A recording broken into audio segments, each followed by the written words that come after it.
mengapa kematian beliau menggemparkan Kairo dengan pemakamannya yang dihadiri lebih dari 500.000 orang. Mari kita simak kisah dari Asosiasi Universitas Islam Mesir ini.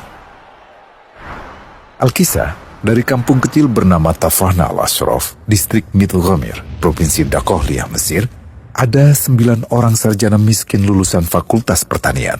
Lalu mereka pun sepakat membuat sebuah peternakan unggas, sembari mencari mitra ke-10. Namun mereka terbentur modal. Maka dengan sekuat tenaga mereka kumpulkan dari hasil menjual tanah, perhiasan istri, hingga meminjam. Meski tidak banyak terkumpul, namun mencukupi untuk memulai usahanya. Pertanyaan tersisa, siapa mitra yang ke-10? Insinyur Solah, satu dari mereka pun berkata, "Aku sudah menemukan mitra yang ke-10. Siapa?" kata teman-temannya. "Allah," lanjutnya. "Allah akan menjadi mitra usaha kita yang ke-10. Allah akan mendapat 10% dari keuntungan kita. Dengan perjanjian, Allah yang akan memberikan perlindungan dan pemeliharaan, keamanan dari segala wabah penyakit." Akhirnya mereka pun sepakat. Kontrak kerjasama pun ditulis secara rinci dan dicatatkan ke notaris, lengkap dengan peran mitra ke-10 tersebut. Tak disangka, setelah 1 musim bisnis mereka langsung meroket, jauh dari yang dibayangkan sebelumnya. Lalu mereka pun kembali bersepakat menambah jatah keuntungan mitra ke-10 menjadi 20% di musim kedua, dan begitu seterusnya hingga mencapai 50%. Lalu bagaimana keuntungan mitra ke-10 itu dialokasikan? Dimulai dengan membangun sekolah dasar Islam putra, lalu lanjut putri, kemudian sekolah menengah putra, kemudian putri. Tambah lagi madrasah alia putra, lalu putri. Tapi karena keuntungan terus membanjir, akhirnya dibentuklah Baitul Mal.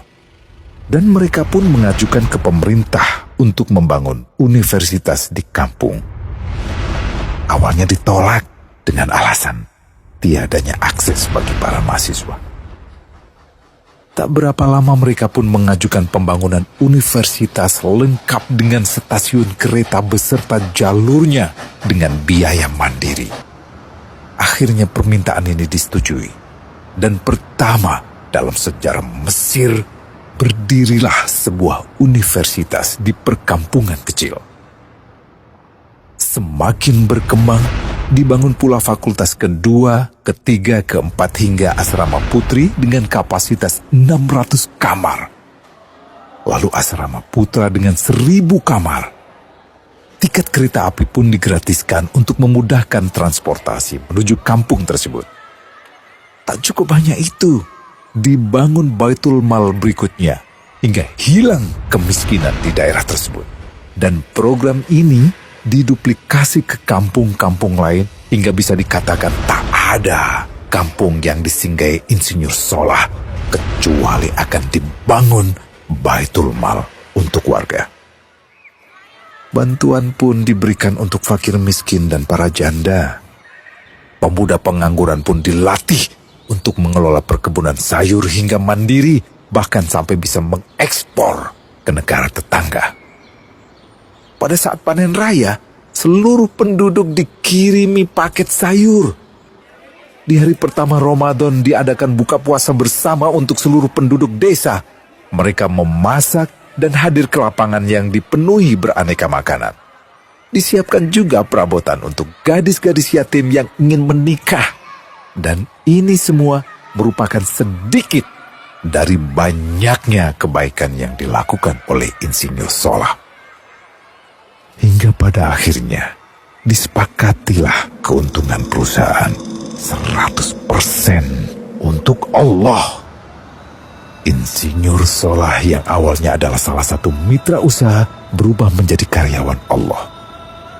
Dia hanya menerima gaji, namun dia memberikan Tuhannya syarat agar membuatnya hanya butuh kepadanya dan hanya meminta kepadanya.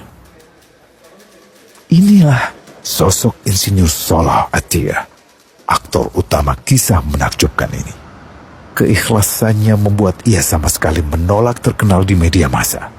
Dan kini, meski orang yang melibatkan Allah ke dalam bisnisnya ini telah wafat, terbayang seluruh amal jariahnya yang selalu mengalir untuknya.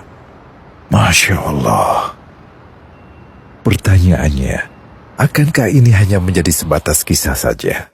Atau menjadi teladan bagi kita untuk mengikuti jejaknya?